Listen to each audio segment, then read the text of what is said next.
अरे मेरी प्यारी अम्मा, देखो अगर मैं दीवार फलांग कर नहीं आता तो ये जो तुम्हारे चेहरे पे खुशी आई है ये देखने को मिलती मुझे। अरे वो तो ठीक है, मगर बच्ची की तो जान ही निकाल दी तुमने। यार तुमने तो चीख मार के सबको ही डरा दी। डर तो मैं खुद गई थी, और वैसे भी अपने ही घर में दीवारें फलांग कर कौन आता है? अच्छा अम्मा ये बताओ ये लोग कौन है और कहाँ से आए हैं? दोनों मियाँ बीवी हैं, कराची से आए हैं। यहाँ जमानत पे उन्हें कोई घर ही नहीं दे रहा था। भाई मुझे तो बड़ा तरस आया, मैंने उन्हें रख लिया।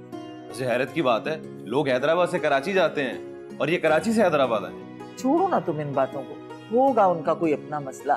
अच्छा तुम मुझे ये बताओ कि कुछ खाओगे? अरे हाँ अम्मा, नेकी और पूछ पूछ बिल्कुल खाऊंगा। अभी लेके आई। आए प्यारा बच्चा मेरा।